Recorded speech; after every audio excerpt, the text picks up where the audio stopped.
October 2023, 1 week before Halloween.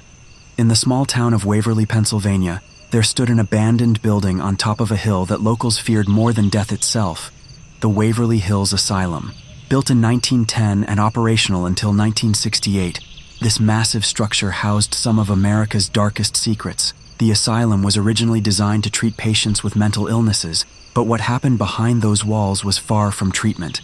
It was torture. Patients were subjected to inhumane experiments, electroshock therapy without anesthesia, forced lobotomies, ice water baths for days, and solitary confinement in pitch-black rooms for months. Over 5,000 patients died within these walls, and their bodies were never properly buried.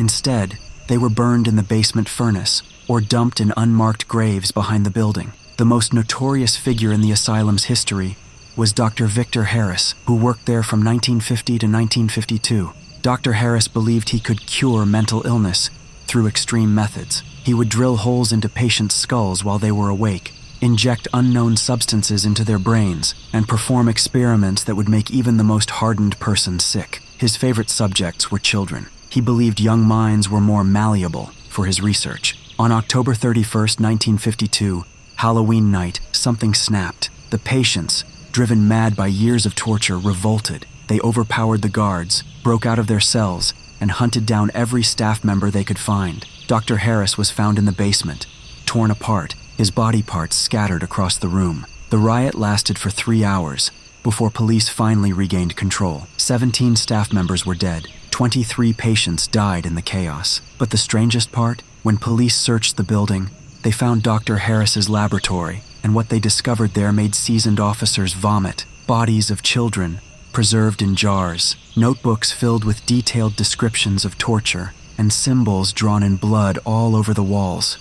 Occult symbols. After that night, strange things began happening. Staff members who survived reported hearing screams at night, shadows moving in empty corridors, patients who became violent for no reason, speaking in voices that weren't their own. The asylum continued operating for 16 more years, but the deaths never stopped. Finally, in 1968, the government shut it down permanently. Since then, Waverly Hills Asylum has been abandoned. But the stories never stopped. Urban explorers who ventured inside reported being physically attacked by unseen forces. Cameras would malfunction. People would hear their names whispered. Some visitors were found wandering the nearby woods, completely catatonic, unable to remember what happened inside.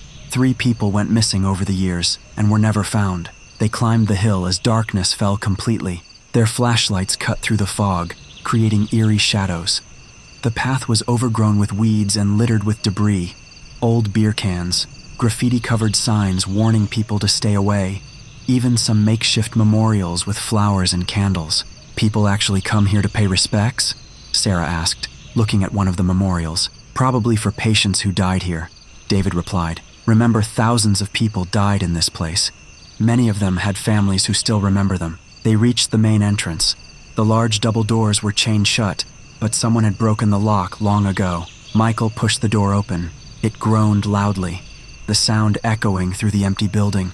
"All right, folks," Michael said, turning on his camera and speaking to his YouTube audience. "We are officially entering Waverly Hills Asylum. The time is 8:47 p.m. We'll be setting up our equipment and going live in about 15 minutes. They stepped inside. The main lobby was vast, with a high ceiling and a grand staircase leading to... "What is that smell?" she asked, covering her nose. "Probably dead animals," David said. "Rats, birds, maybe even raccoons. This place is a death trap." They moved deeper into the building, setting up cameras in strategic locations. The lobby, the main hallway, the stairwell. David set up motion sensors and audio recorders. Within 30 minutes, they had created a network of surveillance equipment that would capture everything. At exactly 9 p.m., Michael went live on YouTube. Within minutes, thousands of viewers were watching. "What's up, ghost seekers?" Michael said enthusiastically to the camera. "Welcome to our most ambitious investigation yet, Waverly Hills Asylum. We're going to spend the entire night here, exploring every floor, every room, and yes, even the infamous basement where Dr. Harris conducted his experiments. Are you ready for this?" The live chat exploded with comments. Some were excited, others were warning them to leave. Michael read a few out loud. This is a bad idea, Mike. You're going to regret this. Don't go to the basement. Come on, guys, you know me better than that. We're here to find the truth, and we're not leaving until we do. Sarah was setting up an EMF detector when it suddenly spiked. Guys? I'm getting a reading here. Michael walked over. What kind of reading? High electromagnetic field, but there's no electrical source nearby. The power's been shut off for decades. Could be residual energy from old wiring, David suggested, though he didn't sound convinced. They decided to start their investigation on the first floor. The hallway stretched in 3 directions from the lobby. Michael chose the left corridor.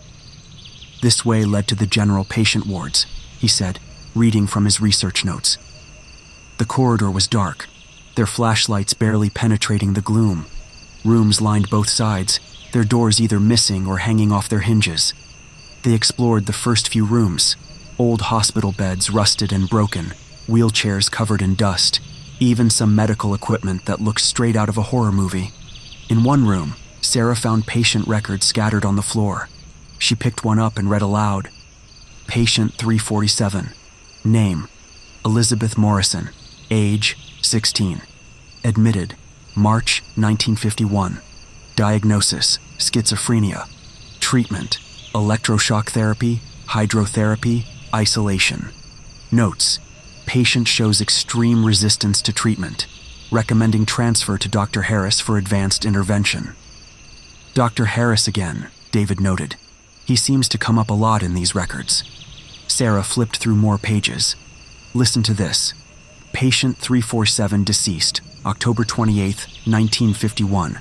Cause of death, complications during experimental treatment. She was only 16, and she was dead 7 months after being admitted. Michael filmed everything.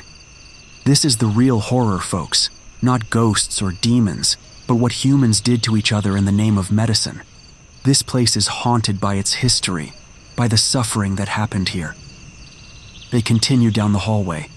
At the end was a large room, the common area where patients would spend their time. Broken furniture was scattered everywhere. On the wall, someone had spray painted, "They're still here." Charming, Michael said sarcastically. Suddenly they heard a sound, a loud bang, like a door slamming, coming from the second floor. Everyone froze. "Did you hear that?" Sarah whispered. "Could be the wind," Michael said, but his voice was less certain now.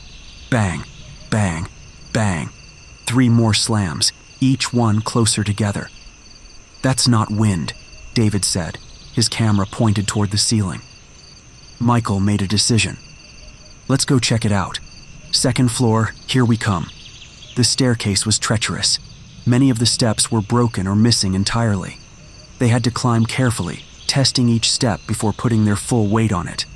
The banging had stopped, but now they could hear something else, a sound like footsteps pacing back and forth. "Are we sure there isn't some... Is that blood?" David asked, zooming in with his camera. Michael examined it. "Could be, or rust, or 100 other things. We can't jump to conclusions." That's when they heard it. Clear as day. A voice. A woman's voice, singing softly.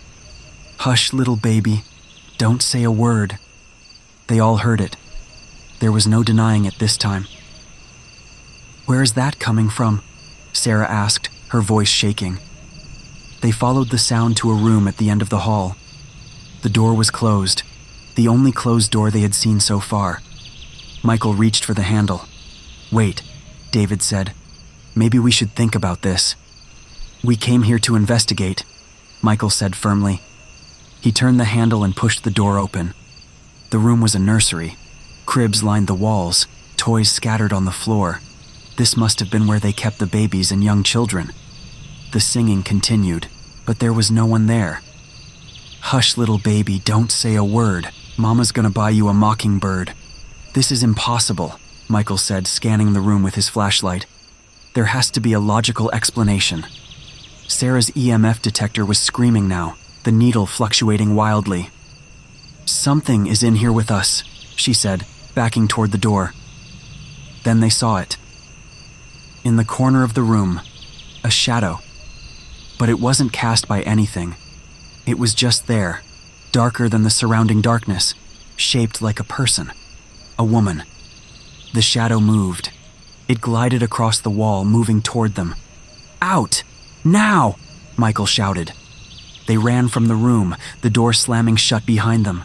From inside, they could still hear the singing, but now it was distorted. Wrong, like a record playing at the wrong speed. "Tell me you got that on camera," Michael said to David, breathing hard. David checked his camera, his hands shaking. "Yeah, I got it." "Mike, I don't know what that was, but it wasn't natural." "We need to review the footage," Michael said. But even he looked shaken now. They decided to set up a base of operations in one of the larger rooms, a former group therapy room with enough space for all their equipment. David connected his laptop and began reviewing the footage from the nursery. "Look at this," he said, playing back the video. On screen, they could see themselves entering the room. The singing was audible on the recording, and there, in the corner, the shadow was clearly visible, moving on its own. "But that's not the strangest part," David said, rewinding and playing in slow motion. "Watch the EMF readings. They spike exactly when the shadow moves. And look at the temperature sensor. It dropped 15 degrees in that room in less than 10 seconds. Sarah was pale. "We need to leave. This is real. Whatever is here, it's real." Michael was conflicted. Part of him wanted to leave, to run from this place and never look back. But another part, the part that had built his entire career on being brave, on facing fears, couldn't let him leave without answers. "We stay," he said firmly. "We came here to find the truth, and that's what we're going to do. But we stay together. No one goes anywhere alone." The live stream chat was exploding. Thousands of viewers were begging them to leave, saying they could see things in the background of the video that the group couldn't see. But Michael pressed on. Against Sarah's protests, they decided to explore the third floor. This is where the most violent patients were kept, locked in padded cells for their own safety and the safety of others. The stairwell to the third floor was even worse than before, completely dark, the air thick and hard to breathe. As they climbed, they heard something behind them, footsteps. Someone was following them. Michael spun around, shining his flashlight down the stairs. Nothing there. They continued climbing. The footsteps continued, always staying just out of sight. The third floor was a nightmare. The corridor was narrower, the ceiling lower. Doors to padded cells lined both sides, each one scratched. The livestream chat was in chaos. Viewers were screaming warnings, saying they could see figures in the doorways behind the group, faces in the windows. But when Michael checked, there was nothing there. They reached the end of the corridor. There was one final door, larger than the others, with a sign that read, "Danger. Authorized personnel only." "What do you think is in there?" Sarah asked. Michael tried the door. It was locked, but the lock was old and rusted. He kicked it hard, and on the third kick, the door burst open. Inside was Dr. Harris's personal office, and it was exactly as he had left it 70 years ago. A large desk with papers still on it, bookshelves filled with medical journals and books on psychology, neurology, and, disturbingly, occult practices. Cabinets filled with jars containing things. Brains suspended in formaldehyde, what looked like tumors, and other organs that shouldn't have been removed from living bodies. "Oh my God," Sarah gasped, turning away. Michael approached the desk. There was a journal there, leather-bound and thick. He opened it and began reading. It was Dr. Harris's personal notes, detailing his experiments. "Listen to this," Michael said, reading aloud. October 15th, 1952. Subject 23, age 7, showed remarkable resistance to the cranial procedures. Despite multiple interventions, the subject survived for 3 days before expiring. However, I achieved breakthrough with subject 24. After the procedure, the subject began speaking in a language I did not recognize. When I consulted my occult references, I realized it was speaking in ancient Sumerian. The subject claimed to be possessed by an entity calling itself Pazuzu. This opens remarkable possibilities. Perhaps mental illness is not a disease of the brain, but of the soul. Perhaps these patients are not sick. They are vessels for something else. David was filming everything. He was trying to summon demons. He thought he could cure mental illness by communicating with supernatural entities. Michael continued reading, his voice shaking now. October 29th, 1952. The ritual is complete. I have opened a doorway. They are coming through. I can hear them whispering, promising me knowledge, power. But the price? They demand souls. Living souls. The patients here are perfect. No one cares about them. No one will miss them. Tomorrow night, Halloween, I will complete the final sacrifice. 13 souls to open the gateway permanently. He never got to complete it, Sarah said. The patients killed him on Halloween night, October 31st. But what if he did complete part of it? David said slowly. What if he opened the doorway, even just a crack? What if that's why this place is haunted? Suddenly, every door in the corridor slammed shut simultaneously. The lights on their equipment began flickering. The temperature dropped so fast they could see their breath. A voice came from everywhere and nowhere. You read my words. You know my work. Now you will complete it. Sarah screamed. The EMF detector exploded in her hands, sparks flying. Run! Michael yelled. They ran for the stairwell, but the door was locked from the outside. They were trapped on the 3rd floor. The corridor lights, which shouldn't have been working at all, began turning on one by one, flickering and buzzing. And in the light, they could see them. Figures, dozens of them, in every doorway, at every window. Men, women, children, all wearing hospital gowns, all staring at them with empty eyes. They're not real, Michael said, though his voice betrayed his fear. They can't hurt us. They're just projections, hallucinations. One of the figures, a little girl maybe 8 years old, stepped forward. You don't believe? She said in a voice too deep for a child. Then let me show you what's real. She raised her hand, and Michael was suddenly thrown backward, slamming into the wall with tremendous force. He crumpled to the ground, gasping for air. Mike! Sarah! The little girl tilted her head at an unnatural angle. You want proof we're real? She pointed at Sarah. Her father, William Johnson. He died 3 years ago. Heart attack. She found him in his chair, newspaper still in his hands. She blamed herself for not visiting more often. She still has nightmares about it. Sarah's face went white. How do you know that? I never told anyone. Because we know everything about you, the girl said. We've been in your mind since you entered this place. We know your fears, your regrets, your darkest secrets. David Thomas, you killed someone. A car accident when you were 19. You were drunk. The other driver died. You fled the scene and never told anyone. David fell to his knees, tears streaming down his face. No. Please. And Michael Carter. The girl turned to him. You don't believe in ghosts because you're afraid. Afraid that if they're real, then your brother is still out there, still suffering. Your brother who died when you were 12. Your brother who you locked in the basement as a prank. Your brother who had a heart condition. Your brother who died scared and alone, calling your name while you played video games upstairs thinking he was just being dramatic. Michael's world shattered. That memory, that guilt he had buried for 14 years, came flooding back. I was just a kid. I didn't know. Your brother knows, the girl said. He's here. Do you want to see him? No, Michael screamed. Leave us alone.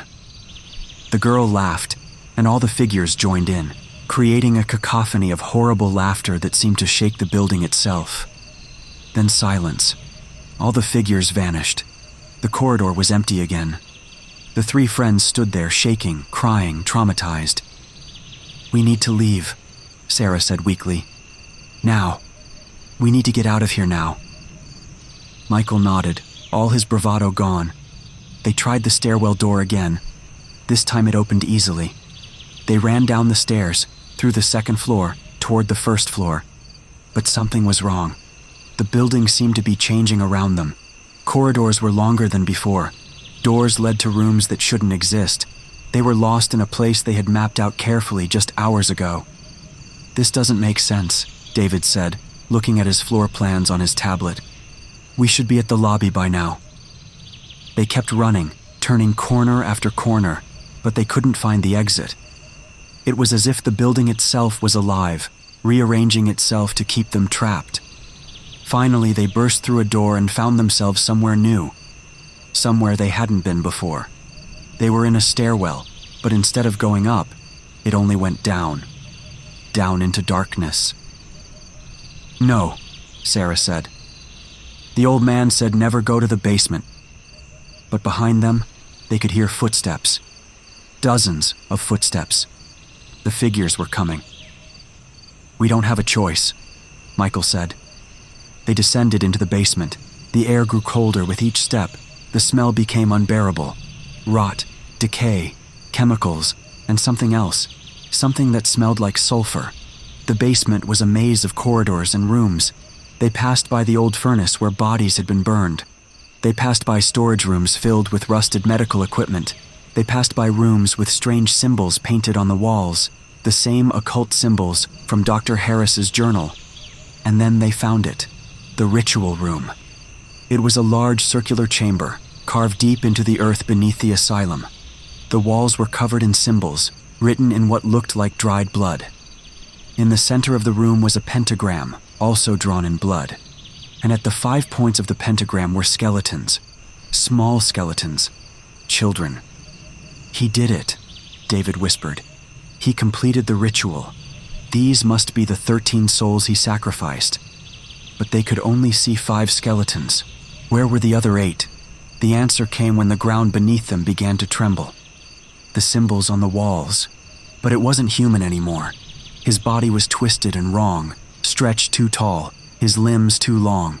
His face was a horror, skin pulled tight over his skull, eyes glowing red, mouth stretched in an impossible smile showing too many teeth. "Welcome," he said in a voice that echoed with thousands of other voices. "I've been waiting for you, waiting for someone to read my journal, to understand my work, to complete what I started." "Stay back," Michael yelled. Dr. Harris laughed. "You think you have a choice?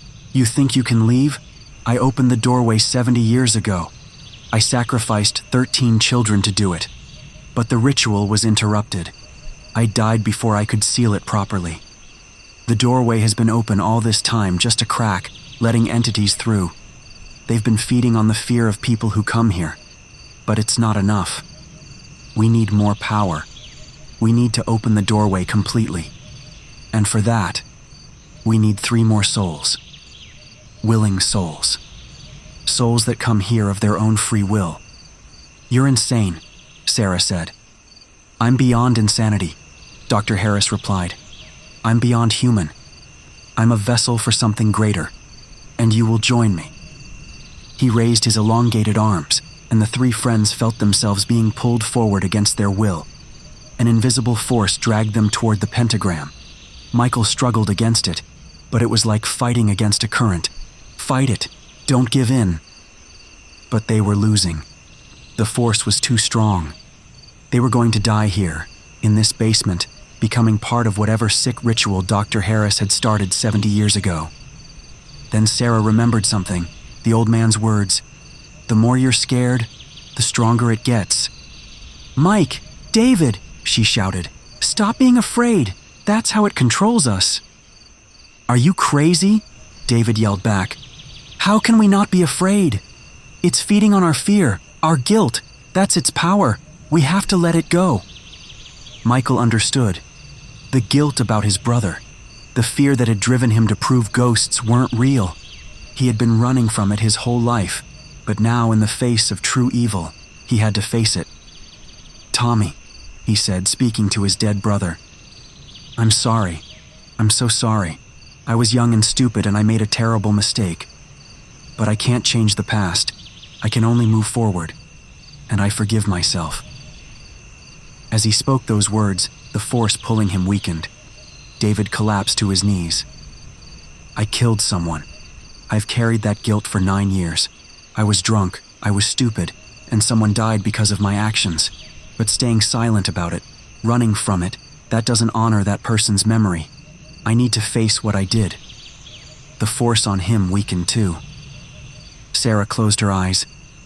Dad, I loved you. I know you knew that. You wouldn't want me to blame myself. You wouldn't want me to carry this guilt. I have to let it go. The force released them completely.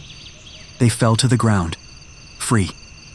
Dr. Harris screamed, a sound of pure rage. No, you can't. You're mine. We're not yours, Michael said, standing up. And neither are all those souls you've trapped here. He looked around at the ritual room, the symbols on the wall, the pentagram on the floor. David, your equipment. Do you have anything that can cause a fire?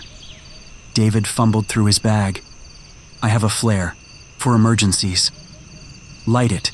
Light everything in this room on fire. The symbols, the ritual circle, all of it. But that could bring the whole building down on us. Good. This place needs to burn. It's the only way to close the doorway permanently. Sarah understood. Destroy the ritual, destroy the connection. Dr. Harris tried to stop them, but he was weakening now. The entities that had been feeding through him were losing their grip. You'll die here too. Maybe, Michael said. But at least we'll free all the souls you've trapped. David lit the flare and threw it onto the dried blood of the pentagram. The symbols ignited instantly, burning with an unnatural fire that spread